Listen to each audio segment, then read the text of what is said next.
Estamos de volta aqui, programa de fim de ano, mundo melhor, um ano melhor, uma vida melhor para você. Hoje conversando com o padre Rafael Contini, da Igreja Nossa Senhora de Lourdes, Presidente Prudente.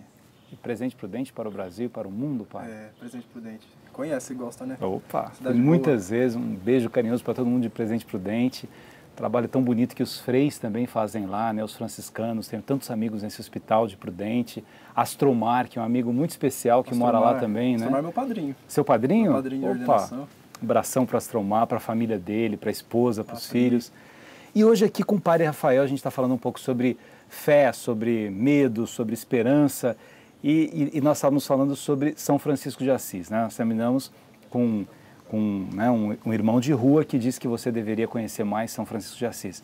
É interessante, padre, que a gente fez vários programas especiais já sobre a vida de São Francisco, porque São Francisco, ele é um santo que ele consegue ultrapassar, inclusive, a Igreja Católica, né? Sim. Há pessoas que não são nem religiosas, jovens geralmente têm um fascínio por São Francisco, pela paixão que ele tinha pela ecologia, pela forma desconcertante com que ele amava, né? Pela forma revolucionária com que ele foi e ele continua sendo. O que mais te toca de São Francisco? São Francisco, essa arte de tornar-se pessoa. Acredito que o próprio fato dele transcender as paredes da Igreja Católica e ir além de tudo isso, de outras religiões, até mesmo de outros credos e de outros conceitos que falam sobre a paz e o respeito e o cuidado, é que ele buscou o essencial de todas as coisas, tornou-se pessoa. E tornar-se pessoa é a arte primeira de toda a religião, de toda a busca, sabe? De toda a santificação, dessa urgência que o ser humano tem de lançar-se à perfeição. Então, para mim, o que mais me encanta em São Francisco é isso, tornar-se pessoa. Porque as obras que ele realizou, as suas atitudes só foram realmente precisas, porque antes ele se tornou pessoa. Eu acho que tem uma coisa bonita também nessa reflexão de São Francisco. A gente vive num mundo, né? Tem um sociólogo polonês que vive na Inglaterra, que é o Zygmunt Bauman, e ele diz que a gente vive num mundo que tudo é líquido. Sim, então, assim, as relações são líquidas, né? O namoro é uma coisa líquida, não tem consistência, as amizades são líquidas, as pessoas se aproximam de você porque tem algum tipo de interesse e depois, quando não tem mais interesse, você foi embora, joga fora. Eu acho que quando o senhor diz assim, ser pessoa significa a essência, né? E enxergar o outro como pessoa. É amar o outro independentemente do que o outro possa proporcionar para mim, por ser pessoa, né? Porque São Francisco entendeu a mensagem do Cristo. Se fez homem e habitou entre nós. Então ele falou, é necessário me desvelar de todos os personagens que muitas vezes a sociedade impõe sobre mim, encontrar-se no meu vazio, na minha essência, o que eu sou, para assim poder responder a mim mesmo e responder à sociedade. Então, eu acredito que quem vive esse encontro consigo é capaz de amar a si mesmo e amar o outro. Não se torna um risco para a sociedade. Porque as leis só existem na sociedade porque nós ainda não somos capazes de amar o suficiente. Então, o Francisco, ele é esse ícone, é aquilo que eu falei no meu livro, né? Você acabou de lançar um livro, né? Faz pouco tempo. Faz. E esse livro... Não trouxe o livro aqui pra gente, não tem problema, a gente vai comprar o livro. Depois a gente vai entregar. Como é que chama o livro, padre? São Francisco de Assis, como ícone da ética agostiniana. O que é essa ética agostiniana? É o amor justo. É ordenar esse amor que nos cabe. Você se desvelar, se encontrar e saber usar as coisas, saber a medida de todas as coisas. E mais do que isso, você descobrir aquilo que é o teu espaço, o espaço do outro, aquilo que é pessoa e aquilo que é coisa. Não usar das pessoas e usufruir das coisas. Esse amor ordenado só é capaz de acontecer quando eu realmente me encontro. Então eu pego 3 momentos da vida de São Francisco de Assis. O primeiro momento é quando ele fica aprisionado no cárcere, em Perúdia. E ali ele teve contato com as Sagradas Escrituras. Então durante aqueles meses ele encontrou-se consigo. Então ele só é capaz de realizar todas as suas obras se antes ele tivesse feito essa experiência de encontro com a palavra e encontro consigo. Depois o segundo momento é quando ele fica nu diante do bispo e do seu pai, de sua família e toda a sociedade ali. Aquilo é a quebra dos paradigmas. A pessoa que se encontra, ela se revela como ela é. Ele abandona todos os personagens tudo aquilo que faz parte da sociedade, tudo aquilo que muitas vezes separa o pobre do rico, a pessoa dessa bandeira e daquela bandeira, a pessoa desse time e daquele time. É aquilo que eu falei para você. Tornar-se pessoa, né? Tornar-se pessoa, é aquilo que atrai... O que é passageiro. O que atrai ele para todas as religiões e todos os credos. Porque ele foi capaz de fazer isso, ele se desvelou de todos os condicionamentos. E o último capítulo é o beijo do leproso. Então aquilo que para ele era sinal de repugnância, hoje é sinal do sagrado. Para ele e para toda a sociedade, sem né? dúvida. O leproso ele era sinal de... Era Mas escória, é interessante, né? que eu falo no livro que a época medieval, quando a gente vê esse período geocêntrico, onde o ser humano é o rei da sociedade, mas o pobre não. O pobre vive à margem e à periferia da sociedade. Então ele fala, se é ser humano, então também é rei. Mesmo no seu trono de desprezo, de repugnância, mesmo sem a cortesia de toda a sociedade, ele também é rei. Então aí está a arte de São Francisco de Assis. Quem torna-se pessoa e descobre a sua essência é capaz de ver o outro por inteiro. Não as partes que me cabem, não as partes que eu interpreto, mas o outro por inteiro. Aquele que me agrada e até mesmo o que me causa repugnância. Mas aí existe o beijo, a proximidade, né? E é interessante dialogar isso com Santo Agostinho, porque São Francisco é um pensador prático, né? E Santo Agostinho, ele foi um dos grandes pensadores da patrística, o mestre, que sofreu muito e depois de sofrer tanto que ele sofreu, até com ele mesmo, com as provações que ele tinha, com as duas grandes fases, né?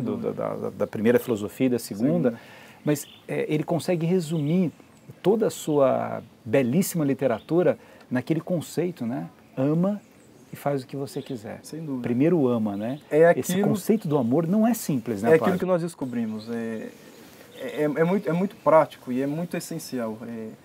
Eles captaram a essência das coisas. Então, a gente às vezes fica perambulando na periferia da reflexão, ou até mesmo nós temos medo de ir ao cerne da essência, porque quando nós tocamos, aí nós vivemos o processo de conversão. E Santo Agostinho, ele é muito simples e muito atual, né? E Francisco, então nem se fala, né? Acho que transcende todo o tempo, foi o santo do milênio e acredito que isso se renova durante muito tempo. Agora, voltando ao amor, o conceito de amor não é fácil, né? Viver o amor não é fácil, porque as pessoas elas acabam sendo educadas para que elas sejam campeãs, para que elas vençam o outro, não deixa ninguém te enganar, não deixa ninguém passar a perna em você. E quando você engana alguém, parece que você é mais inteligente, mais esperto, né? Conseguir vender uma casa por um valor maior, o outro... Acho que hoje não dá para falar isso, mas antigamente as pessoas iam vender o carro, voltavam um velocímetro para mostrar que era pouco usado, né? E aí se achava o máximo porque conseguiu enganar alguém. Então a gente é educado para enganar o outro e não para cuidar do outro, né? E é interessante que Agostinho reflete muito Platão, como Tomás reflete muito Aristóteles, né? E tanto Platão quanto Aristóteles, o pensamento você não consegue ser justo com você se você é injusto com o outro. Você não consegue amar a você se você não é capaz de amar o outro. Porque a gente vive, é como abraçar a si mesmo. Você não sente o prazer do abraço se você for incapaz de abraçar uma outra pessoa, né? Mas eu creio que quem realmente é capaz de ferir o contexto social, seja nas pequenas atitudes, como você deu exemplo, ou até nas grandes atitudes, é porque vive constantemente um desencontro consigo. Ainda não foi capaz de tocar no cerne da sua essência, na sua existência, no teu coração. Sobrevive dos seus personagens do cotidiano. Então, não vive aquela frase que eu sempre repito nos shows, né? A poesia nos enobrece. Então, é nos tornar poeta do cotidiano, nos torna pessoas mais nobres, né? Então, eu acredito nisso. E aí a gente volta, no começo do programa a gente está falando da oração, né? Talvez a oração, e muita gente que está nos acompanhando em casa pensa assim, mas eu não sei falar palavras difíceis na oração. A oração é aquilo que você está bravo com Deus, fala para Ele, né? Poxa, eu pedi tanto isso, por que o Senhor não está me dando, né? Eu não fiz isso, porque é tão bonito quando você tem essa facilidade ou essa naturalidade, né, de diálogo, ficar né? como São Francisco, nu diante de Deus. Olha, estou aqui com os meus pecados, estou aqui com as minhas feridas, estou aqui com as minhas dores, mas cicatriza. Me ajuda a cicatrizar isso que eu não estou aguentando com essa dor, né? Porque às vezes para Deus também nós levamos os nossos personagens, né? E às vezes Deus nós queremos sabe tudo, né? e nós queremos às vezes até terceirizar os nossos problemas para Deus e nós esquecemos que no cotidiano Ele dá todas as possibilidades para que o milagre aconteça. Então, é aquilo que eu sempre falo na comunidade, às vezes a sua oração tá sendo errada, o conteúdo da sua oração está sendo errado. Então, hoje é muito mais prático nessa sociedade que a gente falou, líquida, né?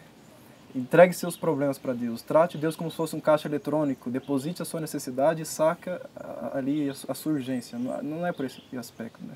Então, é muito mais prático hoje viver essa religião, essa fé, mas Deus nos convida a esse encontro conosco, né? De ver Ele revelado e muitas vezes desvelado e fragmentado em nossa história, crucificado em nosso sofrimento, transfigurado em nosso cotidiano. E chorar, né? Chora para Deus, fala para Ele das suas dores. O senhor falou do caixa eletrônico, eu fiquei lembrando daquelas pessoas que dizem assim para Deus, olha, se você fizer isso, eu te dou isso, né? Então, assim, olha, se isso acontecer, eu vou 9 sextas-feiras à missa, porque você está... Como assim, se Deus precisasse estar merecendo a minha atenção, né? Pode pagar a prestação. E quem fica feliz por ir numa missa, por sair, por ter rezado, por ter refletido, é a gente mesmo, né? É se abastecer dessa graça de Deus, né? É que o ser humano ainda não aprendeu a lidar com a decepção, e a vida é uma eterna decepção. E acho que quando a gente aprender o significado dessa palavra decepção, acho que até o conteúdo das nossas orações se torna diferente. A gente não vai pedir para Deus aniquilar ou cortar esse cordão umbilical entre nós e esse conceito de decepção, mas vai nos tornar pessoas maduras para enfrentar todo esse processo. Aliás, no próximo bloco a gente vai voltar falando sobre isso, sobre aprender a trabalhar com as decepções. Canta mais uma música do CD que está saindo, né? Quase pronto. Quase pronta. Meu único patrimônio é o teu sorriso. As folhas secas caem sem pedir permissão. O salto voou, uma queda, enfim. Quem não se arrisca não vai além desse. Tudo é tão vasto, basta você recriar. O teu abraço me enobrece, em teu olhar eu faço prece pra poder saltar, pra poder te amar. Quem ama é livre para ser e estar. Quem ama é livre para saltar. Quem ama é livre para ser e estar aonde quiser.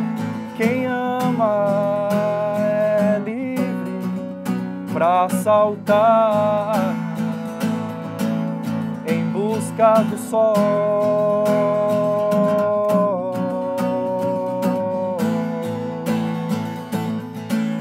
De um sonho maior, do teu grande sonho.